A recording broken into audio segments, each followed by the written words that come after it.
Alhamdulillah, malam hari ini kita bisa lanjutkan kajian kita telah kitab Mafahim Syiah Ahli Tahlil, masih di bab sebab-sebab penderitaan dunia ya. Kita baru bahas satu poin tentang komunitas internasional ya, yang di situ nanti melahirkan organisasi internasional dan hukum internasional. Itu satu sebab, salah satu dari tiga sebab mengapa muncul berbagai penderitaan di dunia ini. Di malam ini kita akan membahas sebab yang kedua, yaitu adanya koalisi adidaya ya. Eh, izin share screen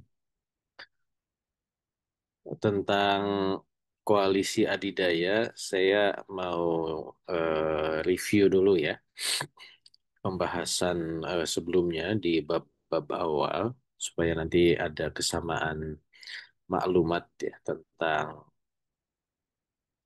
apa itu adidaya. Kita sudah bahas sebenarnya di kitab ini, di pembahasan kita ya, di edisi-edisi awal saya kutipkan eh, terkait dengan konstelasi internasional ya. Jadi kita supaya terbayang dulu kenapa koalisi adidaya ini menjadi alasan munculnya berbagai penderitaan dunia. Eh, jadi interaksi antar negara atau yang disebut sebagai koalisi internasional itu adalah menjelaskan bagaimana struktur hubungan antar negara atau internasional. Dan hubungan ini adalah hubungan yang berpengaruh ya. Jadi kalau hubungannya itu tidak memiliki pengaruh, itu tidak masuk ke apa yang kita sebut sebagai konstelasi internasional. Ya mungkin hanya hubungan yang sifatnya biasa saja. Nah, hubungan yang berpengaruh itu adalah hubungan yang dilakukan oleh negara adidaya dan negara yang sedang bersaing dengan negara adidaya. Jadi simpelnya interaksi internasional itu adalah konstelasi internasional itu adalah bagaimana kita melihat eh, negara-negara adidaya ini manggung gitu ya, seperti itu. Eh, maka penting ya kita itu untuk terus memahami situasi politik setiap negara dan juga utamanya adalah bagaimana hubungannya dengan negara adidaya. Jadi eh, kitab ini memberikan pedoman buat kita ya. Kalau ingin menjadi seorang analis internasional itu jumlah negara itu banyak ya, ada 200-an gitu, lebih bahkan. Ya kita nggak usah juga pelajari semua negara gitu ya. Yang paling utama itu ya kita kenali negara adidaya. Gitu. Dan di kitab ini sudah diberikan panduan ya. Dan sudah kita bahas secara historis negara adidaya itu berubah-ubah. Ya. Di kitab ini sudah disinggung mulai dari zaman kuno ya, adanya Mesir gitu. Kemudian muncul Romawi, Persia gitu, dan muncul Islam sebagai negara adidaya kekhilafan Islam. Sampai di masa modern muncullah misalkan antara Spanyol, Portugis gitu, muncul Inggris, Perancis ya, kemudian ada Itali, eh, Jerman, Perang Dunia Satu, muncullah ya negara-negara adidaya di Eropa yang kita sudah singgung kemarin sebagai komunitas Kristen ya atau eh, apa namanya Concert of Europe gitu. Sampai nanti muncullah perubahan di zaman modern dengan berbasis karena ideologi muncul Uni Soviet, muncul Amerika Serikat ya. Nah itu adalah sifatnya dinamis. Jadi negara adidaya itu seperti roda yang berputar, dipergilirkan, ya, bisa berubah, bisa berganti. Islam pernah ada pada posisi itu. Eh, dulu pernah menjadi negara adidaya. Tapi ya sekarang posisi Islam sedang berada di eh, di bawah gitu ya. Maka penting untuk kemudian mengikuti secara berkesinambungan. Makanya rumus politik itu adalah mutaba'ah ya. Kita harus mengikuti secara terus-menerus ya. Baik nanti politik internasional termasuk juga politik lokal. Nah, kitab ini memberikan penyederhanaan ya. Jadi negara-negara di dunia itu diposisikan dalam 4 jenis negara saja. Pertama adalah negara adidaya ya, atau negara al-ula ya disebutnya. Nah, kita bahasa HI-nya superpower gitu ya. Dan ada negara al-mustaqillah ya, negara independen. Dalam bahasa politik internasional sering disebut sebagai major power ya, atau great power gitu, yang punya kekuatan besar. Nah, kemudian ada negara pengikut, ada negara satelit. Pengikut itu at-tabi'ah, satelit itu allati fil falak. Kita juga udah bahas ini di awal, apa bedanya. Eh, ini slide-nya saya kutip yang dulu ya, sudah. Eh, jadi kedudukan ini berdasarkan pola relasi antar negara, ya, berdasarkan kuat atau lemahnya relasi tersebut. Dan semua negara itu adalah menuju ke eh, adidaya. Secara normal, ya. Negara itu eh, ingin menjadi negara adidaya. Walaupun memang ada negara yang eh, sepertinya sudah nyaman ya, dengan posisi negara satelit atau negara apa negara pengikut gitu. Eh, Asat mata kita melihat gitu. Tapi ya bagian dari gerizah baka ya. Pasti manusia itu ingin mengembangkan eh, potensinya semakin berpengaruh dan membesar gitu. Sampai akhirnya kemudian dia menyadari posisi seperti itu. Eh, dan dorongan itu atau kuahnya ya, motivasinya itu ya macam-macam. Ada kuah madiyah, ada kuah rupiah. Gitu. Nah, kita nggak bahas itu ya.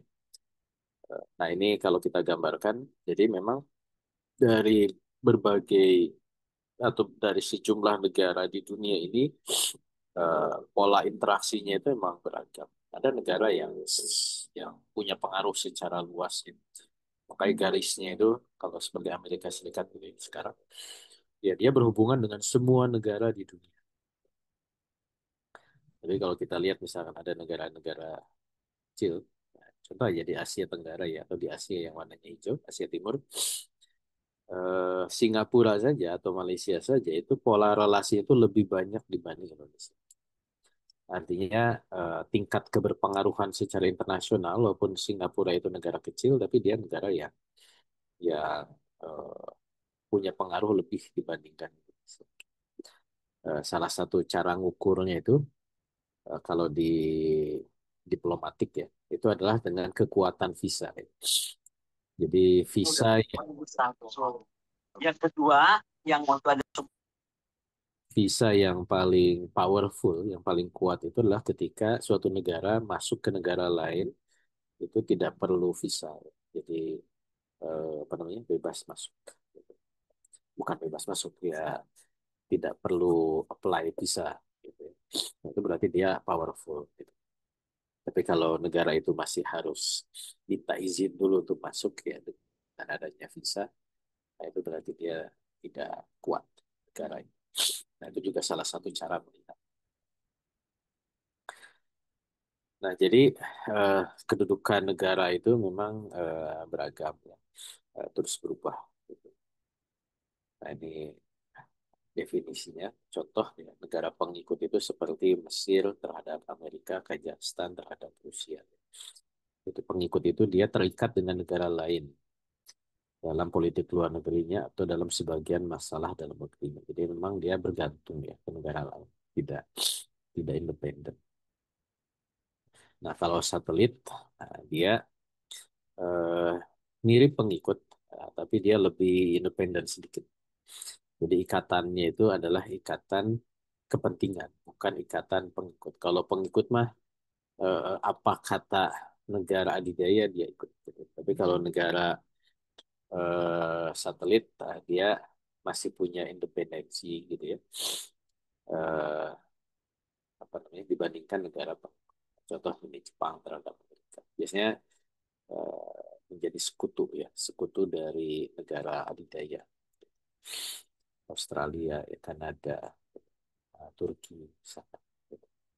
Nah, jadi kalau di leveling paling bawah itu adalah negara pengikut, atasnya satelit, baru naik ke independen. Nah, kalau independen itu ya negara yang memang ya sesuai namanya ya independen, dia sudah mandiri, gitu. Jadi tidak terikat dengan negara adidaya. Biasanya dia mantan adidaya, ya. Prancis gitu ya, Uni Soviet atau Rusia ya, itu mantan. Atau negara yang emerging yang terus menguat seperti posisi Cina yang terus menguat, nah dia menjadi negara independen. Ya kadang dia menjadi saing terhadap negara adidaya. Nah, tadi disebut bahwa ya kadang independen itu, negara independen itu ya dia bisa turun statusnya ya menjadi negara pengikut. Gitu.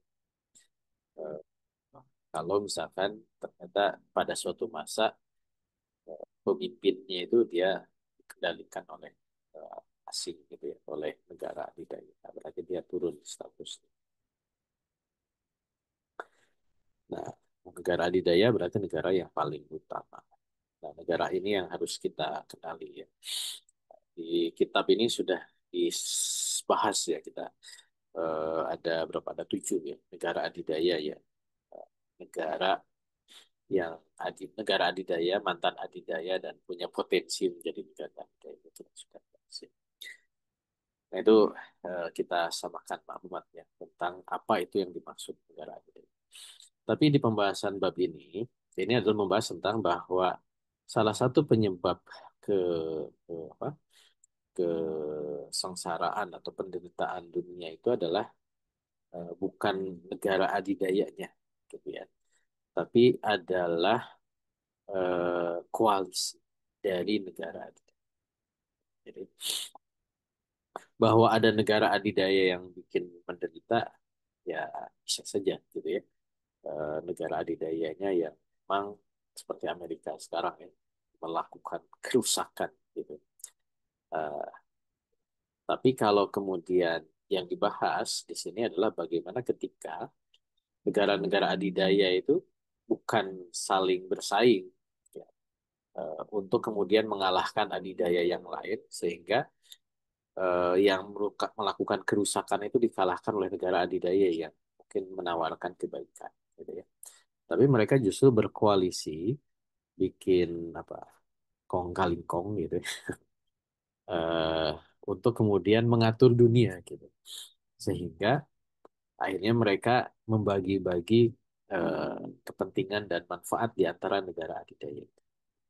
Alih-alih mereka bersaing, tetapi mereka justru saling saling tahu sama tahu membagi dunia ini untuk kepentingan mereka. Nah ini yang kemudian eh, menjadi fokus ya di dalam pembahasan yang menjadi penyebab penderitaan. Sehingga nanti di bagian akhir ini akan dijelaskan. Jadi solusinya apa? Solusinya itu tidak boleh ada koalisi negara adidaya. Jadi persekongkolan negara kuat itu nggak boleh. Nah seperti yang sekarang terjadi kan, eh, kenapa Palestina ini luar biasa berlarut-larut karena memang negara-negara adidaya itu bersekongkol gitu. Padahal kerusakan itu nyata di depan mata. Tidak ada lagi yang membela kebenaran gitu ya. Walaupun sekarang sudah mulai ada riak-riak gitu ya. Eh, di bulan Oktober nanti ya. Ini kan lagi bulan-bulan sidang-sidangnya PBB ya. Mereka akan mendeklar pengakuan terhadap Palestina ya, sebagai ancaman untuk melakukan tekanan terhadap Zionis Yahudi agar tidak melakukan kejahatan, termasuk juga pendukung-pendukung Prancis gitu. Bahkan per hari itu apa Spanyol ya main keras juga itu terhadap eh, Zionis gitu. Eh, Nah itu semestinya ya negara adidaya atau negara yang punya power itu dia berbicara tentang sesuatu yang menurut pandangan dia itu tidak sesuai dengan eh, dengan misi negaranya. Nah, cuman ketika akhirnya mereka bersekongkol lah seperti itu, maka ya terjadilah penderitaan. Nah, persekongkolan adidaya yang pertama muncul itu adalah aliansi suci, the Holy Alliance. Ini menarik ya kalau kita bahas tentang Holy Alliance. Kita sebenarnya sudah bahas di pembahasan sebelumnya, walaupun mungkin tidak terlalu detail ya tentang Holy Alliance ini. Jadi Holy Alliance ini kan muncul ada dua perspektif yang menurut saya menarik ya. Pertama adalah bagaimana ketika negara-negara eh, apa, superpower atau adidaya di Eropa itu mereka menghadapi adidaya lain yang kemudian ya nakal gitu ya. Eh, Ketika terjadi perang yang digelontorkan oleh Napoleon ya. Eh, dan akhirnya kemudian mereka harus menghukum Napoleon itu supaya mereka tunduk gitu. Nah, ini yang kemudian muncul dari perspektif yang pertama bahwa eh, ketika adidayanya kan tidak satu ya, tidak tunggal. Amerika belum dihitung ya. Saat itu yang jadi adidaya itu adalah di Eropa ada Rusia, ada Prusia, ada Austria. Ada dua lagi, Prancis dan Inggris gitu ya. eh di daratan ya berarti kan empat eh, apa? Empat ya. Prancis, Rusia, belum ada Jerman ya. Kemudian Austria, Hongaria dan Rusia gitu. Nah, ketika Prancis ini tadi dia dengan ambisinya ingin menguasai Eropa dan melakukan beberapa negara ini kemudian mereka harus lawan dan mereka akhirnya bikin aliansi. Nah, yang menariknya adalah aliansinya itu kenapa disebut Holy Alliance ya. Nah, sebenarnya mereka itu sama-sama Kristen ya. Nah, cuman menyatukan tiga apa? Tiga Kristen, Kristen Ortodoks ya, Rusia, ada Kristen Ortodok Kristen Protestan ya, apa namanya eh, Rusia dan ada Kristen Katolik Austria Hungaria gitu. Nah, makanya karena sama-sama di bawah bendera salib, nah, walaupun tadi apa alirannya beda gitu ya. Nah, makanya mereka menamakan sebagai Holy Alliance, aliansi suci. Untuk menghukum apa? Ya Perancis juga sebenarnya Kristen juga ya. Cuman kan Perancis itu dia baru euforia dengan sekularisme pasca revolusi Perancis gitu. Ya, walaupun dia muncullah kediktatoran Napoleon pada saat itu. Nah ini yang disebut sebagai Holy Alliance. Ya. Nah jadi antara Austria, Prusia dan Rusia ketika eh, melawan Napoleon. Ya. Dan itu dideklarasikan eh, tahun 1811, 26 September, ulang tahunnya bentar lagi. Jadi aliansi ini kan disebut bahwa dia adalah kenapa disebut Holy Alliance itu karena tadi dia melawan secularism, secular liberalism, perspektif agama dengan perspektif sekuler. Nah, itu yang kemudian muncul pasca revolusi Prancis dan perang Napoleon. Jadi ini ingin menghukum apa istilahnya, ya kaum kaum buruh tani gitu dalam bahasa mereka. Eh, itu yang kemudian kenapa kok namanya Holy Alliance. Nah, ini juga menjadi maklumat bagi kita. Walaupun nanti perluasannya ketika akhirnya si Prancis ini berhasil dikalahkan, ini juga digunakan untuk melawan musuh dari Holy Alliance yang lain di sebelah tenggara. Siapa itu? Turki Utsmani. Jadi relevan juga. Jadi ini semacam perang salib berikutnya. Nah ini negaranya yang hijau ini. Yang hijau ini adalah Rusia, yang warnanya kuning Austria Hungaria ya. Kemudian yang warnanya gelap itu adalah Rusia. Nah inilah aliansi yang pertama muncul.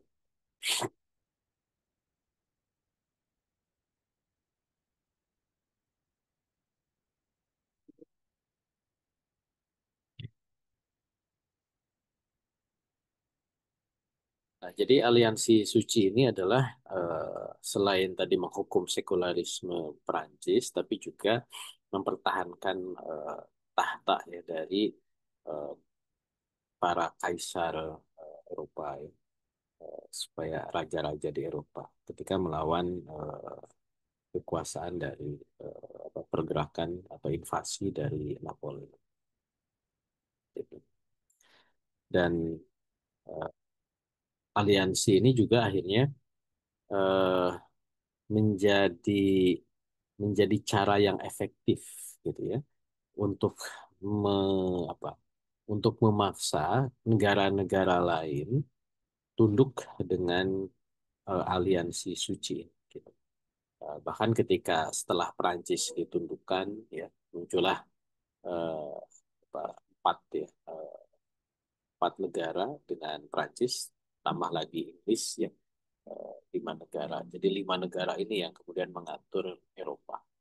Termasuk juga misalkan memunculkan atau memaksakan eh, munculnya negara-negara baru di Eropa atau nanti di dalam penentuan eh, wilayah-wilayah koloni ya, jajahan. Nah, itu juga menjadi cikal bakal pengaturan berdasarkan koalisi adidaya.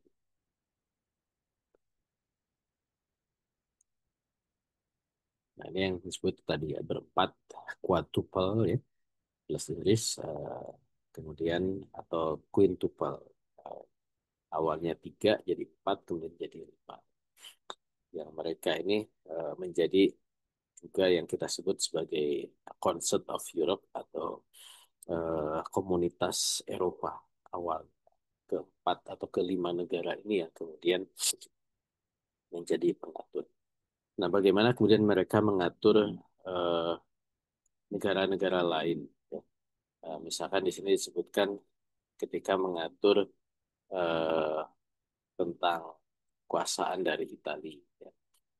Kemudian juga mengatur tentang bagaimana berhubungan dengan Spanyol dan Portugis. Gitu ya. Termasuk juga mengatur eh, penataan di Sungai Danube. Ya. Itu juga mereka lah ya Holy Alliance ini atau Concert of Europe ini yang kemudian menjadi eh, pihak yang mengatur apa yang terjadi di Eropa pada saat itu.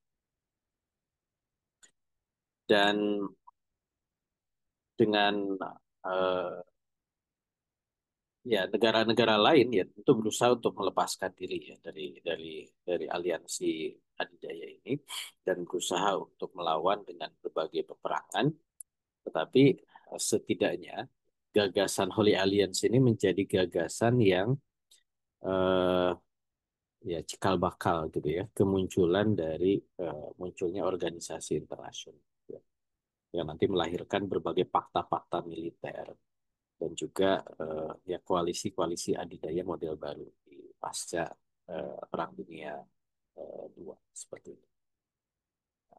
Contoh misalkan bagaimana tadi ya Holy Alliance ini dia kemudian menjadi jadi kekuatan untuk mengatur Prancis ketika masa Napoleon. Kalau kita ini dulu kita udah bahas ya bagaimana Prancis ini kemudian terjadi revolusi, kemudian ada beberapa kekuatan monarki. Nah, maka pasca revolusi Prancis ini kemudian muncul Napoleon ya. Nah, sini akhirnya kemudian eh, ya berhasil dikalahkan 1815 tadi ya.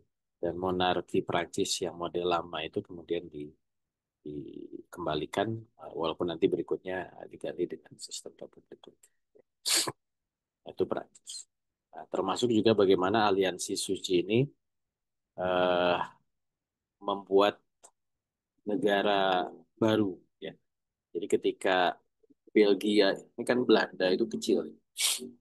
Dan ada wilayah eh, Belgia yang memisahkan diri dari Belanda. Ya. Ada revolusi Belgia. Tapi yang ngatur revolusi Belgia itu akhirnya kemudian diselesaikan dalam protokol London eh, bahwa Belgia itu harus merdeka, dijadikan sebagai negara baru. Dan ketika Belanda menolak, maka kemudian Prancis ya mengirimkan pasukan untuk membantu Belgia sehingga dia bisa jadi negara independen eh, dari Belanda. Nah, ini juga tadi aliansi adidaya itu menjadi alat untuk menekan negara-negara lain Belanda yang semakin melemah gitu ya. Akhirnya kemudian muncullah negara Belgia tahun 1831.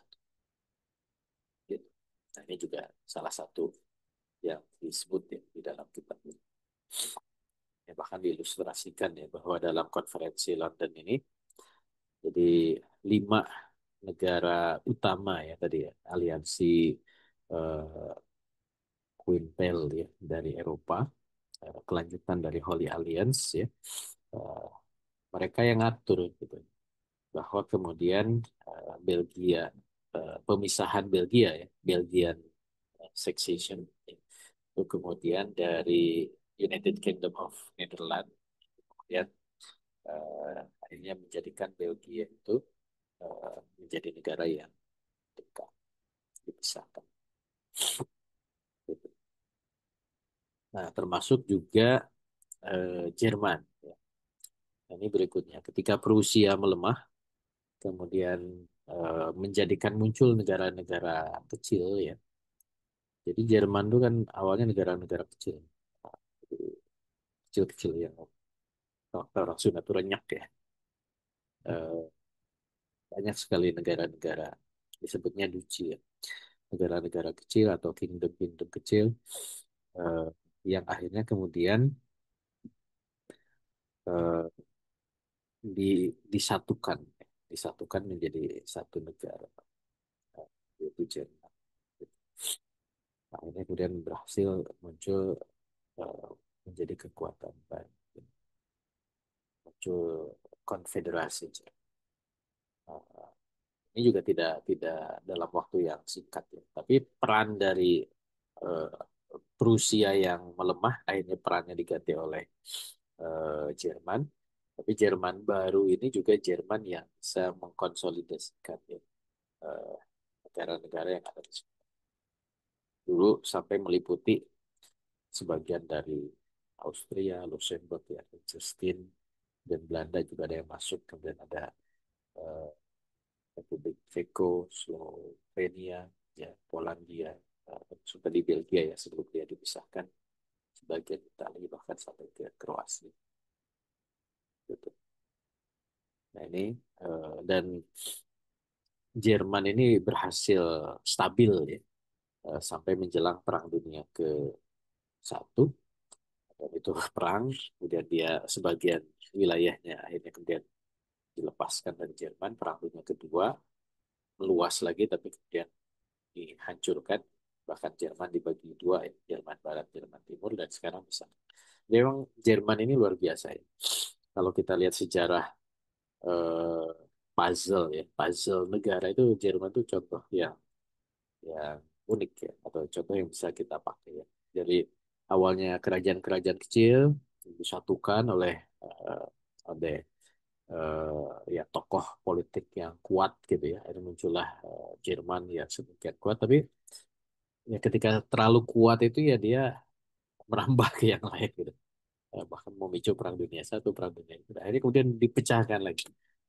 Makanya salah satu gagasan di Perang Dunia Kedua ya, bahwa ini Jerman tuh memang harus dibagi dua gitu. Makanya muncul Jerman Barat, Jerman Timur kan. Karena kalau bersatu itu jadi ancaman. Dan sekarang kan Jerman bersatu lagi. Walaupun eh, apa namanya belum menjadi ancaman serius. Kenapa? Karena tidak hanya faktor negaranya bersatu, ada pasukan asing yang ditempatkan. Eh, Kurang lebih berapa? 40 ribuan tentara Amerika yang masih ditempatkan di Jerman. Jadi secara de facto gitu ya. Sebenarnya Jerman itu masih jajahannya Amerika seperti sama dengan Jepang ya.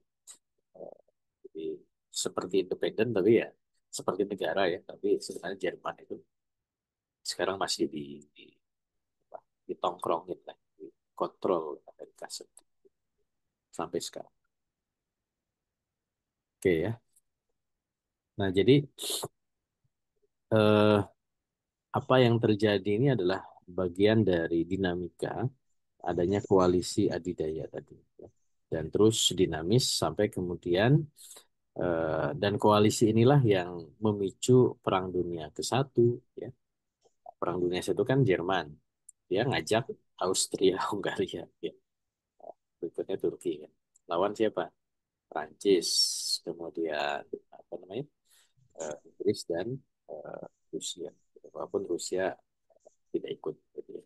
Artinya kan Perang Dunia pun itu adalah perang yang diakibatkan dengan adanya koalisi adidaya.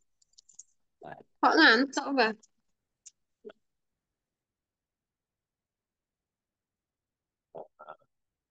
yang warnanya hijau yang disebut dengan Central Power ya pada saat itu eh, Jerman, Austria, Hungaria plus Turki. Ya.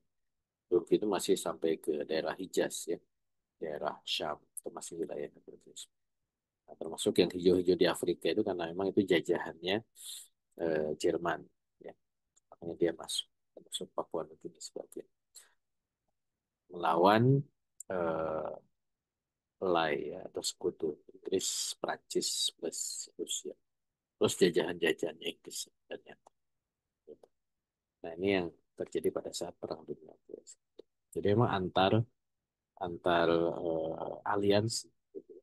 Antara aliansi tadi apa namanya sekutu dan aliansi eh, negara Central Power.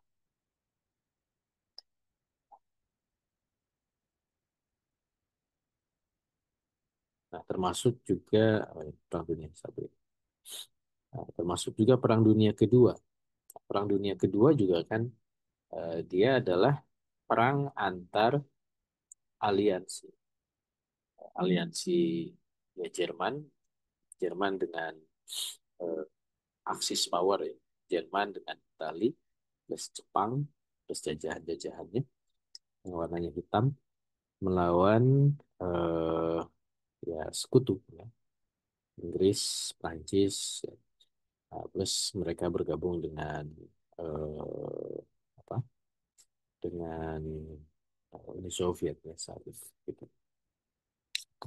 Nah, ini juga sama. Artinya Perang Dunia Satu, Perang Dunia Dua itu pun juga adalah perang antar aliansi.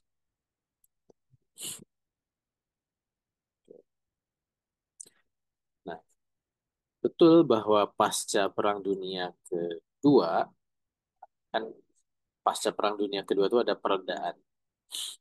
Tetap aliansi itu kan tetap ada. Aliansinya berubah lagi kan, antara blok komunis dengan blok kapitalis. Gitu ya. Ada dua koalisi dunia. Mereka bikin NATO ya, awal-awalnya yang warna biru up. Kemudian blok komunis bikin Fakta Warsawa. Ya, ini juga aliansi. Gitu. Di Soviet, Rumania, Polandia, Hungaria, Jerman Timur, Cekoslowakia, Bulgaria, Albania, warna hijau. Nah ini juga aliansi melawan eh, siapa? Barat ya. Untuk nah, terjadilah apa yang kita kenal sebagai Perang Dingin. Ya. Nah, namun eh, di saat Perang Dingin itu ada peredaan yang disebut sebagai masa detente. Jadi ada pertemuan antara Kennedy dengan Khrushchev ya. Ini di kitab ini beberapa kali disebut ya tentang eh, detente ini di tahun 61 ya. Eh, Jadi masing-masing pemimpin aliansi itu mereka bikin aliansi antara Uni Soviet dan Amerika Serikat. Sehingga akhirnya eh, tidak terjadi tuh Perang Dunia Ketiga.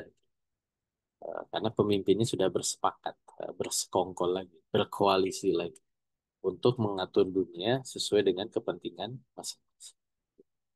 Amerika dengan kepentingan kapitalismenya, kemudian di apa namanya diatur oleh Amerika dan Uni Soviet tidak ganggu itu, ya.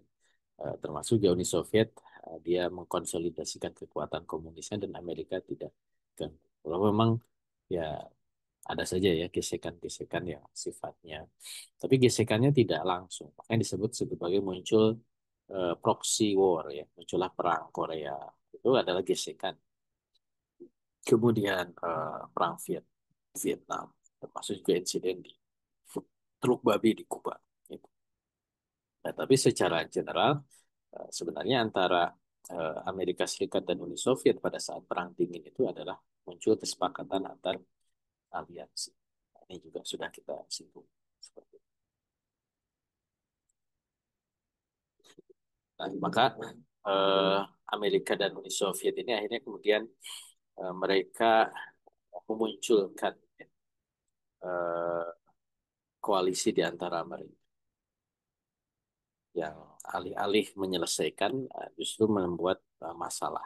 Kenapa masalah ya? Karena akhirnya kemudian eh, ya mereka itu ya tidak tidak bersaing untuk ya dalam tanda kutip ya buat kebenaran, tapi mereka bersekongkol untuk mengabaikan persoalan-persoalan dunia demi kepentingan mereka berdua saja. Nah, ini yang kemudian terjadi. Makanya kemudian kenapa disebut di dalam kitab ini bahwa menimbulkan bahaya yang sangat besar pada politik internasional. Karena bagaimanapun nah, yang namanya koalisi itu memang eh, dia tidak berpihak ya kepada eh, kepentingan negara-negara lain. Jadi mereka saling saling faham lah, saling saling apa tahu sama tahu TST gitu ya, bahwa memang hanya yang penting kepentingan di masing-masing negara itu mereka tidak tidak tidak tidak bersaing gitu ya antara mereka.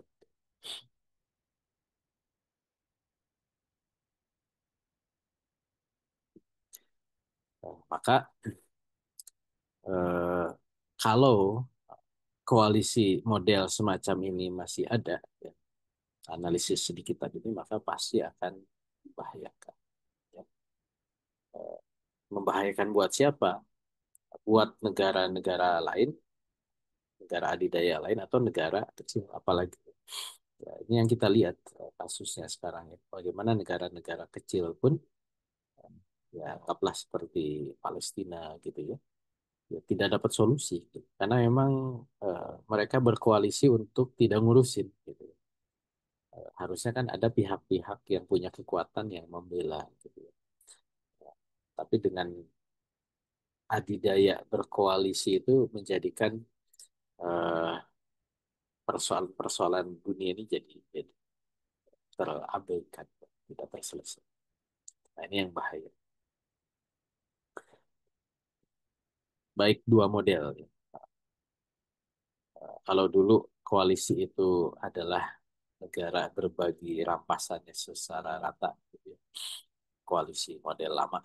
Tapi koalisi model sekarang ya Amerika misalkan ketika dia memimpin koalisi itu ya dia yang ngatur. Ini nggak usah diurusi, maka kemudian ya dia yang ngatur kepentingan dari masing-masing negara itu seperti itu. Mungkin bagi-bagi tapi tidak diberikan secara. Dan itu yang kemudian ditunjukkan pasca runtuhnya Uni Soviet. Ini ada dua case yang disinggung di sini. Bagaimana misalkan koalisi adidaya itu dilakukan oleh Amerika ketika ini di Perang Teluk yang pertama, yang kedua ya. Ketika Irak menduduki Kuwait, kemudian Amerika memimpin koalisi ya yang sangat brutal. Ya.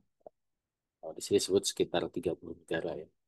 Kalau di data itu ada 42 negara di Perang Teluk di tahun 90. Dan itu mengatasnamakan resolusi Dewan Keamanan PBB. Ya. Eh, dengan alasan tadi ya, okupasi Irak terhadap Kuwait. Ada 42 negara dipimpin oleh Amerika. Nah, bahkan negeri-negeri Muslim juga masuk. Ada Mesir, Arab, Suriah, ya, Maroko, Kuwait itu sendiri, ya, Oman, Uni Emirat Arab, Qatar, Bahrain, termasuk negara Eropa, Polandia, Ceko, termasuk juga eh, ya NATO ya, eh, Inggris, Prancis, Kanada, Italia, Australia, Turki ikut gabung dalam ini list ini. Eh, yang utamanya Amerika, Inggris, Prancis, Arab, dan Mesir. Nah, sisanya ikut kontribusi untuk membantu koalisi Amerika melawan Irak di apa dikeroyok bareng-bareng. Bahkan dari yang jauh-jauh ikutan. Jadi kalau kita lihat negara-negara jauhnya itu memang negara-negara sekutunya Amerika. Makanya tadi disebut sebagai negara apa namanya satelit ya, negara pengikut. Nah, makanya mereka yang kemudian dimobilisasi. Ya kan kalau bertanya kenapa Korea kan jauh-jauh ya, kenapa Filipina gitu. Walaupun di sini Jepang nggak ikut ya. Eh, Selandia Baru ya, karena mereka satelit atau ya setidaknya satelit. Nah, termasuk juga di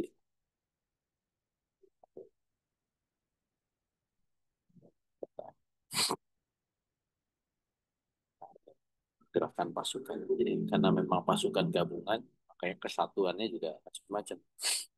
Ada yang Perancis, ya benderanya, ada Inggris, ada Suriah. Suriah masuknya dari Arab. Kemudian ada Mesir, ada Arab itu sendiri, termasuk juga negara-negara. Nah, ini foto pasukan. Itu pasukan dari ini Pak bawa bendera masing-masing negara. Ada Mesir, Suriah, Oman, kemudian Perancis, koalisi lawan Irak.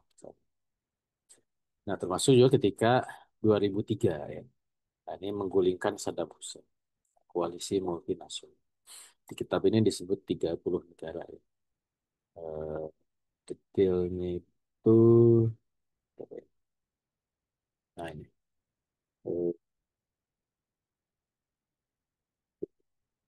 46 46 negara. Lebih banyak lagi yang turut gabung untuk menggulingkan eh, Saddam 46 negara. Bersama lah dengan yang tadi. Cuman ini tambah Jepang. Di sini Selandia Baru nggak ikutan. Nah, negara-negara Asia Tengah malah ikut ya. Dulu Pakistan ikut, sekarang Pakistan enggak. Argentina dulu ikut, sekarang enggak. Jadi emang kadang ganti-ganti juga pemeran negara-negara. Afghanistan ikut. Ya. Kenapa? Karena Afghanistan 2 tahun sebelumnya udah diserang Amerika. Jadi eh, ya bagian dari Amerika sebenarnya. Afghanistan. Negeri Muslimnya siapa aja yang ikut? Ada Azerbaijan, Albania, ada Kuwait. Ini negara kecil, Palau itu kan kecil ya. Di peta aja nggak kelihatan. Kemudian Singapura itu ikutan juga. Solomon Island nggak kelihatan di peta. Turki Muslim. Kemudian Uzbek itu ikutan juga. Nah, jadi memang kelihatan mana negara satelit yang memang atau negara pengikut yang memang gabung dengan koalisi. Makanya itu koalisi adidaya ini adalah koalisi yang membahayakan.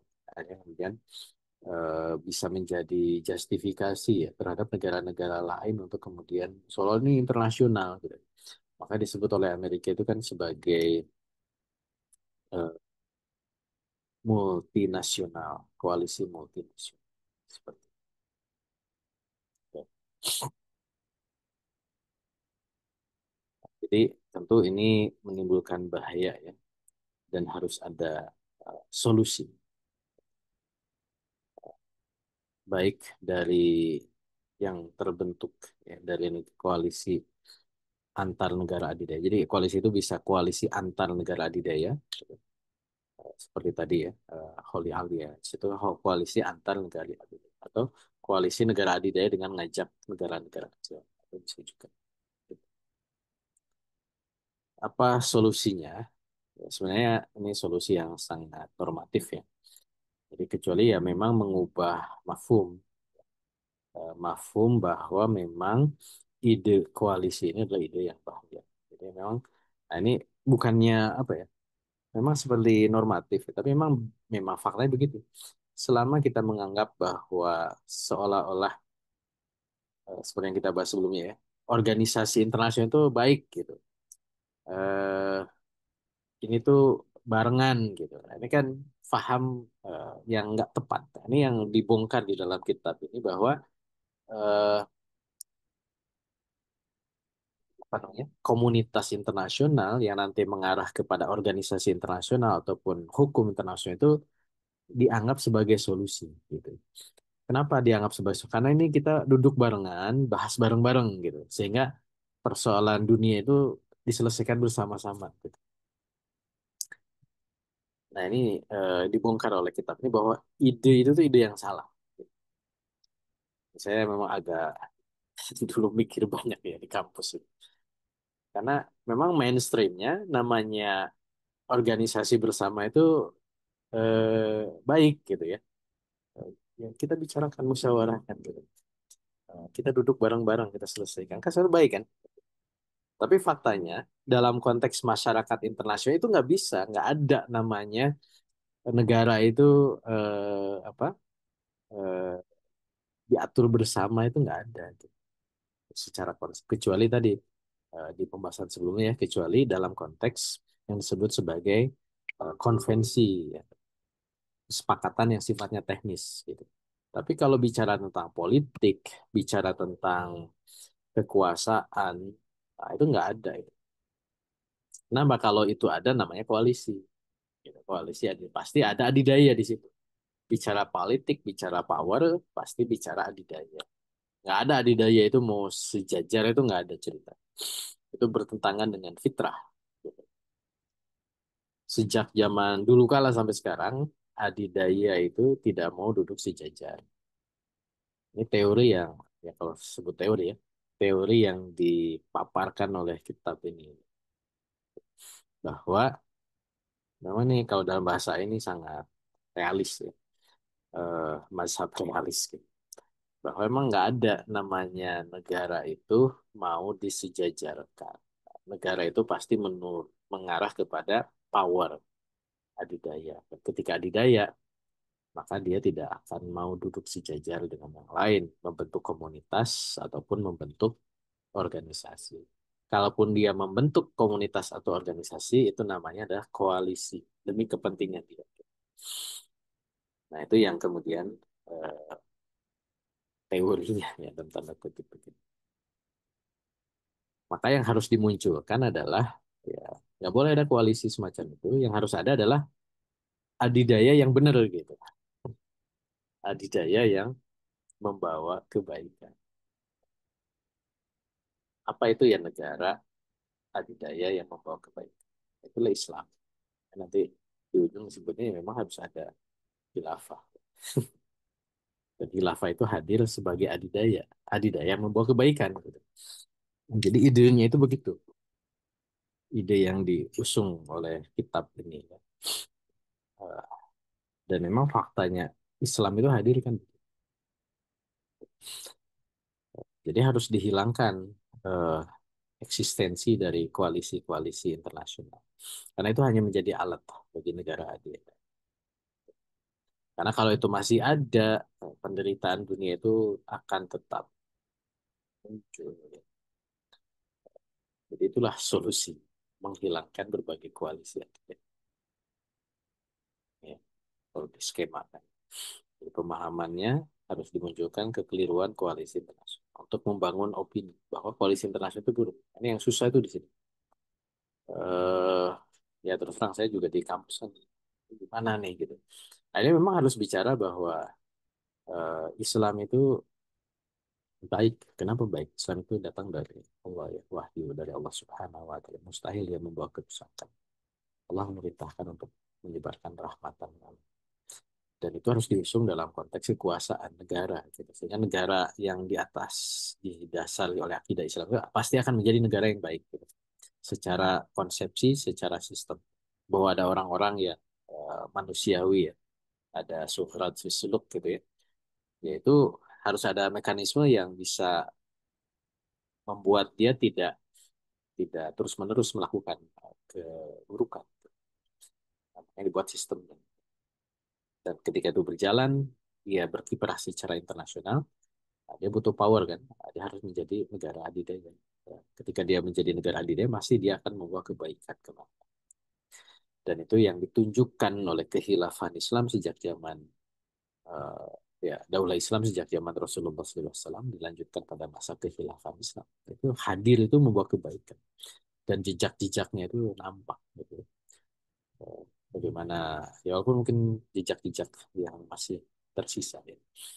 Eh, ada misalkan pembahasan tentang bagaimana rakyat Irlandia itu sampai sekarang dia di depan ya membela Palestina karena ini masih teringat bahwa dulu ketika dia mengalami famine ya kelaparan yang luar biasa di Irlandia itu yang menolong tanpa tanpa motif itu hanya eh, kehilafan Turki Utsman bahkan ketika dicegah oleh Inggris gitu ya karena dia takut apa namanya eh, martabatnya ini negara dekat kau bantunya dikit gitu. Akhirnya Turki Utsmani ya udahlah kita bantu resmi dikit, Pak. Tapi yang tidak resminya banyak gitu. Dan itu nyampe ke sana. Gitu. Atau juga bagaimana penaklukan Al-Quds ya pada masa Salahuddin Al-Ayyubi. Akhirnya aliansi Barat yang rusak ya mengelola atau menaklukkan Al-Quds dengan pembantaian luar biasa. Tapi ketika diambil alih lagi oleh umat Islam, Salahuddin Al-Ayyubi, ketika ditanya kok bisa dimaafkan, disuruh pulang, tidak dibantai. Ya, beliau hanya bilang ya saya Salahuddin gitu. Diajarkan oleh Islam membawa kebaikan. Tidak ada dendam, tidak ada yang ngapain gitu membawa kerusakan. Nah, Islam tidak membawa kerusakan. Nah ini yang kemudian harus diopinikan. Jadi memang menjadi hal yang penting bagi kita sebagai Muslim ya, sebagai pengemban dakwah untuk membawa atau menjadi personifikasi kebaikan Islam. Eh, Level individu, level masyarakat, bahkan level dunia. Sehingga monsterisasi terhadap Islam itu, ya daulah Islam itu, khilafah Islam itu memang cara eh, mengaburkan. Gitu. Maka kita harus tunjukkan, enggak kok, Islam itu bawa kebaikan-kebaikan. Kita bikin negara Islam itu, atau ingin mewujudkan negara Islam itu, justru ingin membawa kebaikan. Nah, cuman masalahnya kan, eh, ya mafhumnya belum sampai. Gitu ya. Mereka masih ya makanya memang harus dari akar ya, dari akidah, dari keimanan. Yakin nggak Islam itu baik? Yakin nggak Allah itu maha baik? Yakin nggak apa yang dibawa oleh Allah itu pasti baik? Nah itu dulu gitu. Baru nanti ketika "Oh, Allah yang suruh bikin negara, yakin nggak negara yang disuruh oleh Allah itu baik? Gitu. Yakin nggak hukum yang diperintahkan oleh Allah itu baik? Potong tangan itu baik, rajam itu baik. Terus semuanya itu baik, baik, baik. Itu ah, ketika makna kebahagiaan berubah, makna baik dan buruk berubah, semuanya distandarisasi oleh wahyu dari Allah. Insya Allah, orang akan teropik. Nah, di sini juga digambarkan contoh ya bahwa perubahan opini itu juga terjadi termasuk dalam ide imperialisme. Walaupun nanti imperialisme kita bahas di pertemuan minggu depan ya sebagai sebab ketiga yang menjadi sebab penderitaan itu imperialisme. Tapi ini di poin ini di pembahasan Adidaya ini ingin menjelaskan bahwa dulu ide imperialisme itu ide yang diterima memperbudak bangsa lain, menjajah bangsa lain. Itu adalah suatu hal yang lazim, bahkan menjadi kebanggaan dan kemuliaan bagi bangsa Eropa. Ya, baik yang kecil, Belgia itu negara kecil, tadi kan baru bikin, baru tahun berapa tuh, bikin negara 1830 ya. Tapi dia sudah, wah, saya pengen punya jajahan juga, dapat tuh di Afrika gitu ya, Belgia itu. Belanda itu kan kecil gitu. Menjajah negara yang lebih gede kan Indonesia. Kalau Prancis kan di mana-mana, Inggris di mana-mana, Jerman di mana-mana, Italia juga ada. Jadi imperialisme itu dulu ketika pasca Renaissance itu adalah ide yang baik karena mereka didasari kalau pakai prinsip eh, imannya eh, 3G yang kita katakan glory, gold, and gospel. Gitu. Ini baik. Gitu. Kita nyari kejayaan baik, nyari gold, ya, emas, ke untuk apa namanya membangun Eropa. Kalau yang pernah ke Eropa itu kan bisa menyaksikan ya bangunan-bangunan yang luar biasa gitu. Apa namanya jalannya, gedung-gedungnya, tata kotanya, gitu. Takjub gitu. Ya. Eh, Walaupun kalau saya suram gitu, nggak kayak masjid. Tuh. Kenapa suram ya? Itu perspektif juga. Apalagi tambah maklumat ini hasil penjarahan dari dunia ketiga. Ya. Gereja-gerejanya dihias dengan emas. Ini emasnya itu hasil jarah. Gitu. Dan gospel ya. Mereka menjajah itu untuk menyebarkan agama. Tapi dengan apa eh, nebeng ya, nebeng, nebeng penjajah. Karena dulu zaman eh, awal-awal kemerdekaan Indonesia itu kan cara ini agama penjajah. Makanya ada pribumi beragama selain Islam itu pakai agama penjajah sih. Nah, cuman nah, dengan ide-ide yang eh, sekarang eh, umat Islamnya akidahnya melemah gitu ya. Ide-ide kebebasan beragama macam-macam menguat. Jadi label bahwa agama selain Islam agama penjajah itu menjadi hilang. Karena umat Islamnya sendiri juga semakin keislamannya semakin semakin rendah. Gitu. Eh, Apalagi tadi muncul apa masuk aspek-aspek yang sifatnya insani gitu. Eh, dan Islam punya toleran dalam konteks itu. Jadi kita juga tidak labeling ya. Oh, yang Kristen penjajah. Kalau dulu karena memang masih nempel ya penyebaran agama dengan penjajahan itu bisa di label. Tapi kalau sekarang sudah tidak seperti itu. Nah ini Koreanisme memang apa, dipelajari sedemikian rupa bagaimana imperialisme Eropa itu di tahun 1800-an ya terjadi di berbagai Makanya bangsa Eropa itu kan berlomba-lomba jajah dan tidak ada bedanya. Inggris, Belanda, Jerman, Belgia, Prancis, Spanyol gitu. Nah, karena itu dianggap sebagai ide yang baik awal. Makanya mereka ini awal-awal tahun 1600-an. Awal-awal kan nih Spanyol yang warnanya kuning kan. Ya, Portugis yang warnanya hijau. Masih sedikit tuh. Yang lain masih belum ikutan. Muncul perjanjian Tordesillas ya. Membagi dunia bagi dua. Ke barat itu Spanyol, ke timur itu Portugis ya. Ketemu di Filipina. Nah, tahun abad ke-19-an mulai banyak yang ikut menjajah. Ya, yang warna merah Inggris. Ya. Ini masih belum, ini masih pesisir ya, pantai-pantainya aja. Di Afrika itu belum masuk. Nah, Indonesia juga Belanda ya. Seperti itu. Nah, ini menjelang Perang Dunia ke satu jajah. Afrika udah bagi-bagi. Yang warnanya biru itu Prancis, merah Inggris. Sisanya negara-negara lain.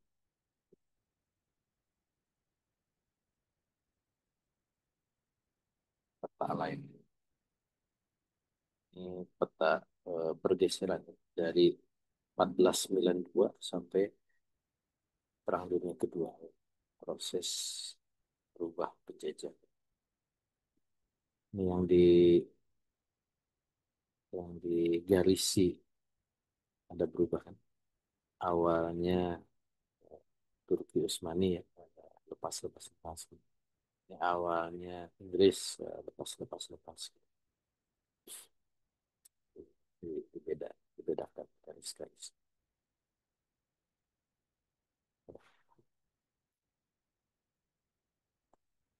Oke. Nah, eh, awalnya begitu. Ide tentang penjajahan itu ide yang diterima baik gitu ya. Tapi ketika muncul negara komunis, ya, Uni Soviet, kemudian juga eh, ide dari komunis itu adalah mengkritik imperialisme. Walaupun dia bikin imperialisme yang baru gitu ya. Eh, dan dia memprovokasi negara-negara lain untuk melawan penjajah. Nah, ini ada bukunya ya, Marxist and the Colonialism. Memang salah satu ide dari komunisme itu. Nah, ini juga mungkin kenapa berkembang di negara-negara dunia ketiga karena melawan kekuasaan kolonial dari komunis. Nah, muncullah kemudian negara-negara yang uh, melawan komunis. Terutama setelah Perang Dunia Kedua, strategi dekolonialisme itu kan juga digunakan oleh Amerika untuk mengambil alih wilayah-wilayah eh, jajahan Eropa seperti seolah-olah merdeka, padahal pengaruhnya diambil alih. Nah, sehingga gagasan imperialisme, gagasan kolonialisme itu menjadi gagasan yang buruk. Nah, ini tadi, ini ingin bercerita bahwa opini itu, pemahaman opini ini bisa gitu ya. Dulu imperialisme dianggap buruk, baik menjadi buruk. Gitu. Makanya ide koalisi adidaya yang sekarang ini seolah-olah lazim biasa, ya, ketika itu buruk ya harus bisa diopinikan.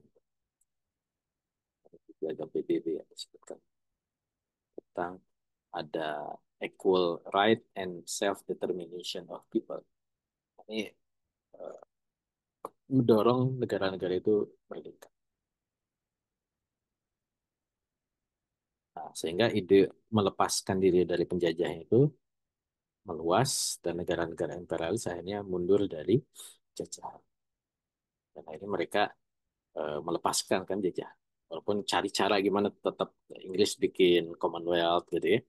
Kemudian Prancis bikin Francophone, macam lah supaya tetap ada pengaruhnya. Tapi ya gagasan imperialisme itu menjadi gagasan. Bahkan negara-negara yang masih dikelola Inggris itu seperti dimerdekakan kayak Australia, Selandia Baru, Kanada. Gitu. Padahal dia masih jajahannya Inggris sampai sekarang. Nah, ini peran dari pemahaman dan nah, itu ide kolonialisme pasca perang itu bisa teori. Nah, ini prosesnya ya. Makanya kemudian mulailah dilepaskan. Kalau lihat dari warna, yang awal-awal lepas itu yang warnanya biru, nah, yang baru-baru merdeka yang warnanya ungu, merah, orange. Ini yang belakangan. Gitu ya. Nah, dan sekarang hampir semua negara independen atau merdeka lah bahasa. Walaupun ya tadi pengaruh adidaya itu tetap ada di Asia. Misalkan mulai dari 45 ya, eh, Filipina, India, Pakistan, Indonesia, Islam, kemudian berikutnya Ghana, mulai ke Afrika ya, dan seterusnya. Nah, timelinenya ya, dekolonialisme ini, ya salah satunya yang sudah kita bahas juga, eh, ada peran dari konferensi Asia Afrika. Ya. Itu juga salah satu agenda dekolonialisme. Nah, ini di Asia, ini, timeline ini. Awal-awal Indonesia, Vietnam, kemudian Filipina, kemudian Myanmar, lepaskan oleh Inggris, Kamboja, Perancis, Laos, Perancis, Malaysia, oleh Inggris, Singapura, Leste, terakhir Brunei, di Asia Tenggara. Jadi artinya bahwa opini umum ya ini bisa mengubah pandangan tentang imperialisme. Nah, makanya juga opini umum bahwa ide koalisi negara adidaya itu juga rusak ini harus dibangun. Cuman kan ya ini belum lah ya, masih dalam proses pengembangan waktu. Kenapa? Karena memang ya harus ditunjukkan bahwa koalisi adidaya ini menjadi ide yang rusak. Ya. Kalau kita ambil case-nya tadi, Palestina ini nggak selesai-selesai kan.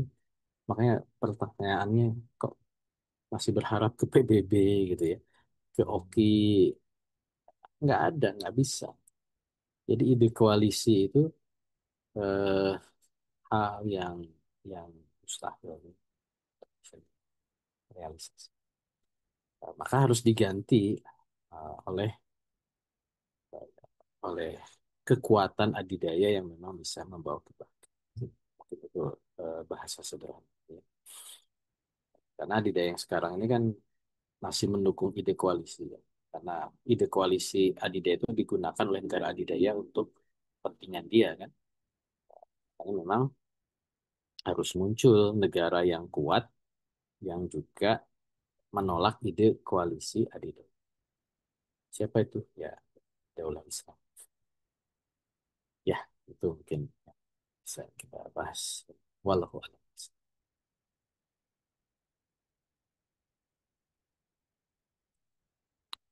Ya, Alhamdulillah. Insya Allah. Ini malam yang panjang, nih, Ustaz. panjangan nih. Masya Allah.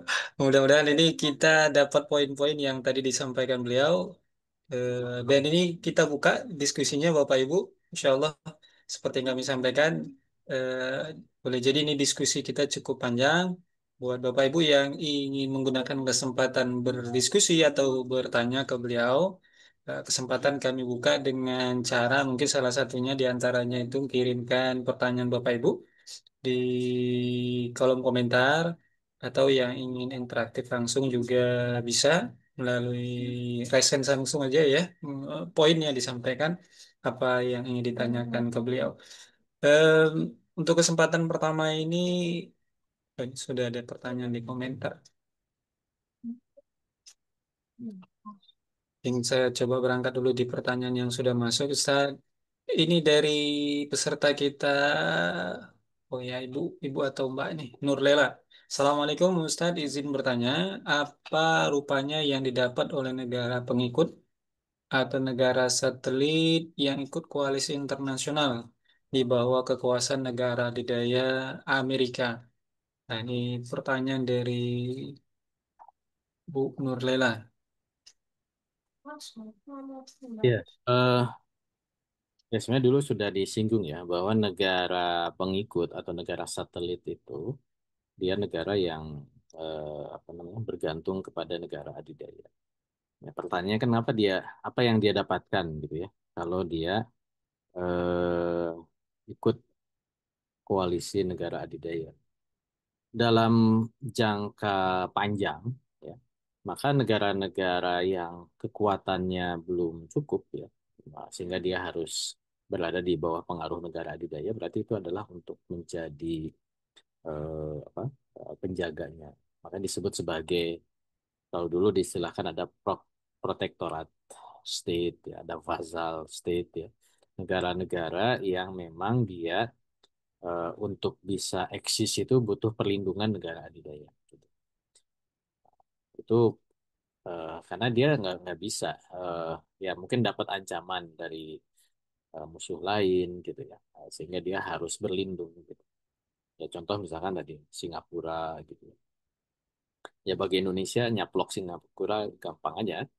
Kalau negaranya kecil gitu ya.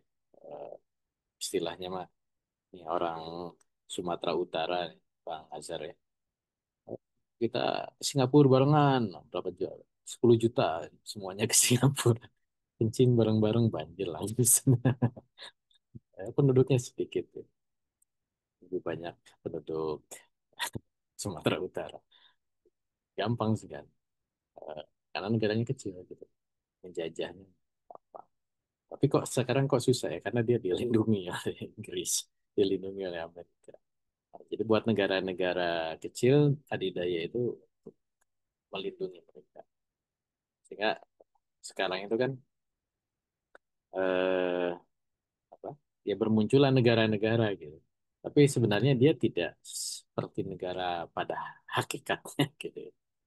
Eh, karena ya negara adidayanya mungkin memberikan keleluasaan yang wajar. Yang penting store gitu ya. Nah, muncullah negara tadi kayak Palau gitu ya. Negara Brunei gitu. Kayak di Arab ya. Ini kok bisa negaranya kaya-kaya itu. Qatar, Kuwait gitu ya. Kemudian Uni Emirat Arab itu kan negara-negara kecil, tapi mereka kaya raya ya karena kita nggak tahu setoran keadidayanya berapa gitu. Setoran langsung atau tidak langsung ya dengan membiarkan pangkalan militer dan macam-macam. Nah, itu adalah bagian dari perlindungan dan anteknya ya penguasa bonekanya itu ya mereka mendapatkan keuntungan dengan berada di bawah untuk memberikan apa menyerahkan dirinya di bawah. Nah, itu jangka panjangnya itu betul.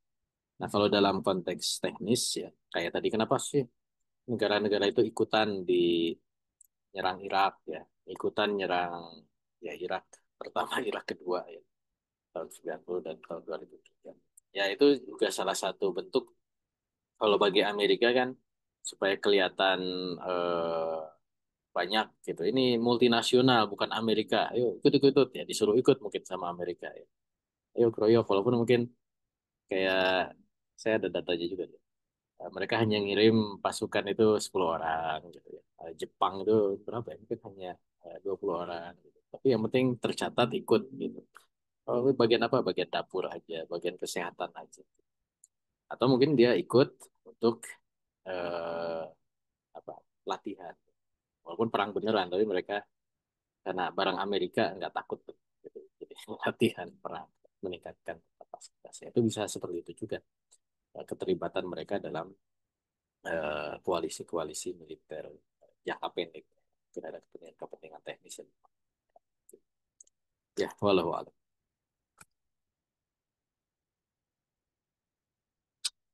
Ya, Alhamdulillah sudah ditanggapi ya, Bu Nurlela.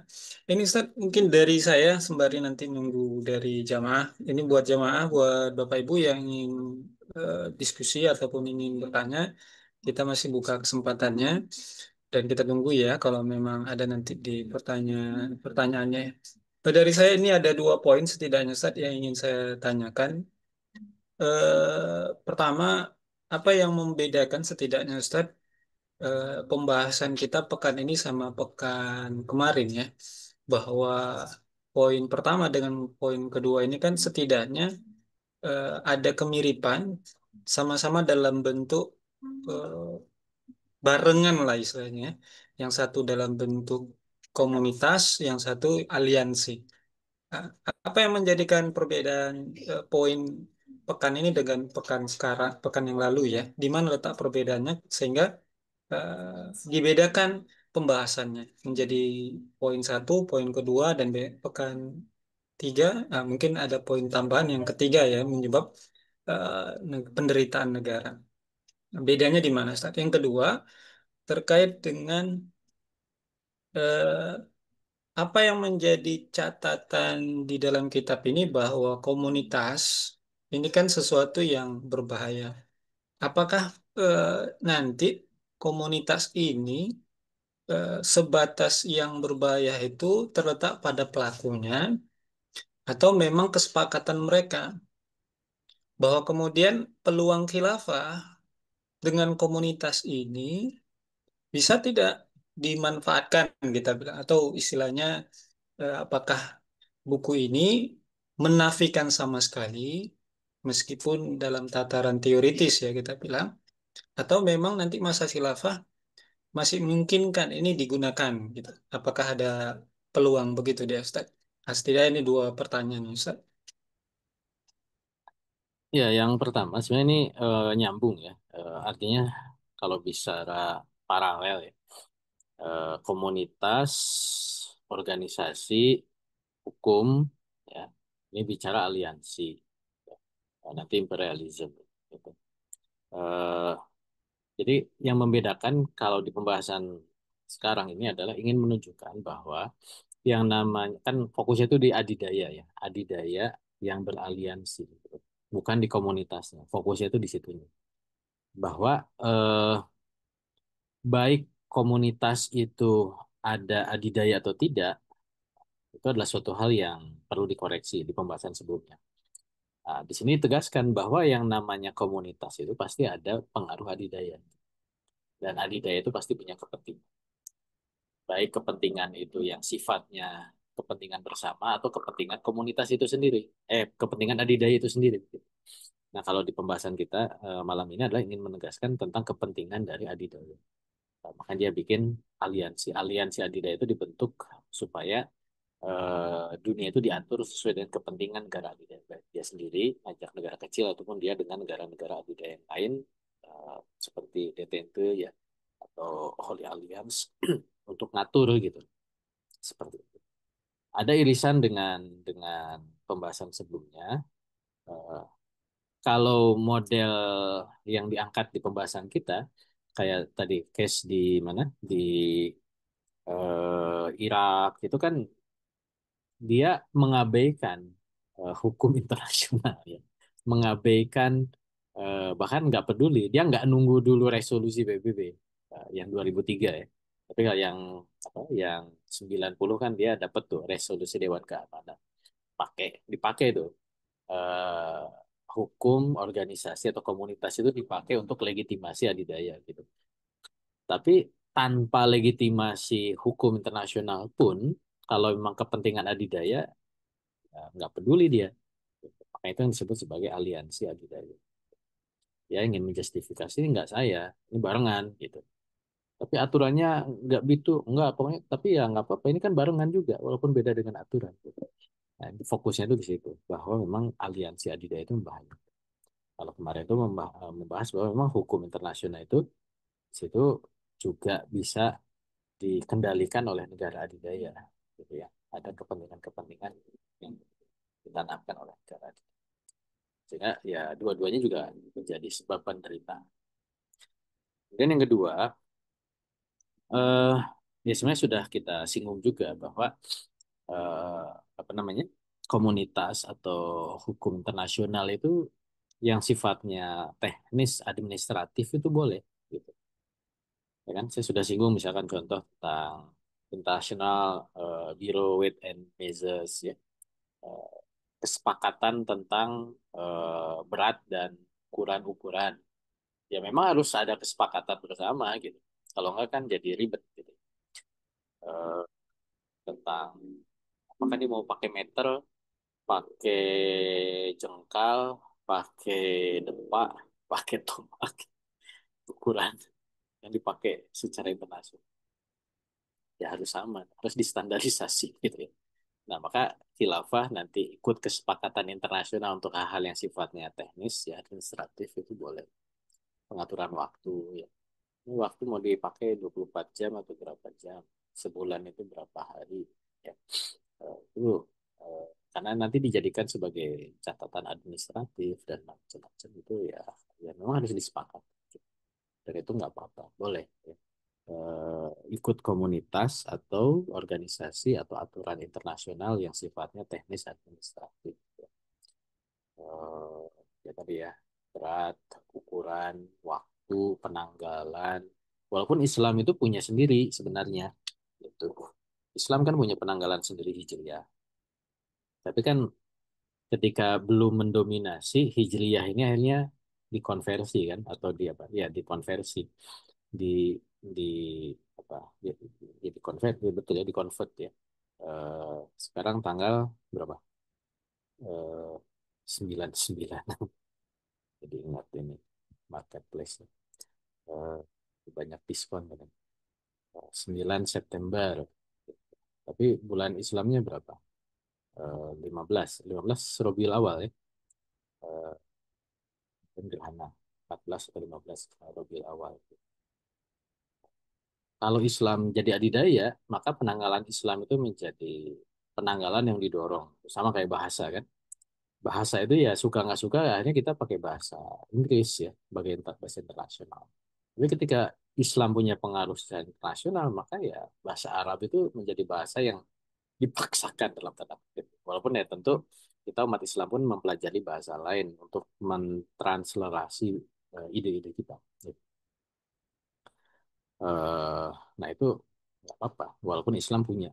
Ukuran berat Islam tuh punya tentang eh, ukuran berat ya, miskol misalnya, ukuran takaran pakai mud, ukuran panjang pakai farsah gitu ya, ukuran uang pakai dinar, dirham. Nah, cuman karena pengaruhnya sekarang tidak kuat, makanya itu nggak kepake, belum kepake. Itu ya, Bang Hasan. Jadi khilafah itu nanti kalau ada, dia eh, boleh ikut untuk komunitas atau organisasi ya, yang sifatnya teknis administratif. Ya.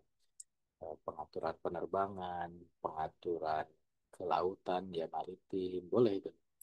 Pengaturan kayak udara itu kan ada namanya FIR, Flight Information Region. Sehingga pesawat itu antar negara itu kan nggak tabrakan. Kalau jalan di darat tuh kelihatan kan, di laut ya kecepatan kapal kelihatan. Tapi kalau di udara ini nggak ada jalannya. Itu ada pengaturan namanya FIR, Flight Information Region, oleh ICAO organisasinya. Komunitas itu International Civil Affairs Organization. Ada gitu. Khilafah boleh nggak ikut? Ya kalau khilafah mau pakai pesawat terbang kemana kemana ya baiknya ikut. Kenapa ya? Supaya nanti eh, ngatur penerbangannya juga eh, tidak muncul masalah gitu ya. Nah, termasuk yang pengaturan ruang angkasa. Cuman masalahnya kan nanti biasanya tadi negara adidaya itu dia punya pengaruh gitu ya di regulasi-regulasi internasional walaupun teknis gitu. Makanya kenapa kok yang familiarnya dolar gitu, karena pengaruh Amerika eh, tadi ya sentimeter gitu. Karena pengaruhnya dari Amerika atau dari Barat gitu ya. Penanggalannya kok penanggalan eh, Georgian kan tidak dari Barat. Tapi kalau khilafah itu semakin kuat pengaruhnya, insya Allah nanti hal-hal yang teknis pun ya, nah, nanti kita akan mulai, makanya kita juga harus mulai membiasakan ya, tentang penanggalan juga surat-suratan gitu ya. Walaupun kita harus mikir dulu ya. Bahkan gak hafal. Mobil awal apa? Muharram Safar. Nah, itu harus hafal tuh. Tapi kan anak kecil ya apa, udah gede lupa lagi. Kenapa nggak dipakai gitu? Eh, kita bayar zakat aja di dalam kitab Al-Amwal ya. Itu kan akhirnya harus dikonversi itu ukuran-ukuran Islam itu ke gram, kilogram gitu ya. Padahal Islam tuh punya ukuran sendiri dulu. Tapi nggak apa-apa. Itu hal yang sifatnya bisa. Walau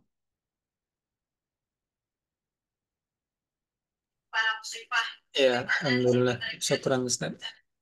Ini ada pertanyaan yang masuk Ustaz dari akun nih, Bapak atau Ibu nih Aurora. Di beberapa literatur disebutkan bahwa The Holy Alliance disebut tidak diikuti oleh UK dan negara kepausan. Bisa dijelaskan Ustaz, kenapa UK dan negara kepausan tidak ikut aliansi tersebut? Mohon tak bantu. ya, tadi udah disinggung ya sebenarnya bahwa Holy Alliance itu kan Rusia, Austria, Hongaria, dan Rusia. Memang daerah Eropa Timur ya. Karena yang dihadapinya adalah Perancis. Nah, Inggris itu memang tidak menjadi pihak ya awal ya, dalam Holy Alliance gitu. Eh, Kenapa? Yang nggak diajak, gampang nggak diajak. Karena kan kepentingannya belum belum masuk ya. Karena kepentingannya adalah membentung Perancis ke arah timur gitu. Inggris kan bukan pihak ya, ya salah salah posisi kalau istilah saya itu salah posisi. Kenapa perang Teluk Indonesia nggak ikutan ya karena Indonesia bukan di Teluk gitu. Jadi kadang secara geografis juga itu kita harus petakan ya sehingga alasan itu juga memang kadang alasan-alasan yang sifatnya ya, geografis. Itali ya kepausan. Ya, itu. Jadi walaupun namanya Holy Alliance tapi memang politik sih. Walaupun Ya, alhamdulillah sudah ditanggapi ya. Kami coba konfirmasi dulu nih kalau ada lagi dari Bapak Ibu. Kira-kira masih ada yang ingin ditanyakan Pak atau Bapak Ibu jamaah sekalian? Kalau tidak ada, berarti kita cukupkan dulu ya. Oke, kalau begitu kira-kira ada yang ingin disampaikan saat sebagai closing statement Tan? ya, insya Allah nanti satu topik lagi ya minggu depan di bab ini sebab-sebab penderitaan tentang imperialisme. Walaupun tadi sudah di-spill ya, tapi nanti akan fokus tentang rusaknya atau kenapa imperialisme itu menjadi sebab penderitaan. Sebenarnya kalau pembahasan imperialisme itu lebih terindra lah ya, kerasa gitu, ya. Membuat menderita. Negara-negara yang dijajah pasti menderita. Tapi kalau dua gagasan ini kan agak-agak ini ya harus harus konsepsinya harus didapat gitu ya. Tentang komunitas, tentang aliansi ini kan mungkin tidak terlalu terindra dengan kuat ya. Bahwa ini memang jadi sebab kerusakan. Gitu. Tapi faktanya memang ini merusak. Hukum internasional itu merusak. Eh, Bisa dihujat dosen hukum internasional ngomong hukum itu merusak. Memang faktanya begitu. Hukum internasional yang memang diatur dibuat oleh kepentingan adidaya yang jadi adidaya yang membawa konsep yang buruk dia bikin aturan yang buruk gitu. Dia ngajak orang untuk membangun aliansi keburukan. Makanya harus ada daulah Islam yang memang dibangun atas dasar fondasi tauhid. Insyaallah. Walau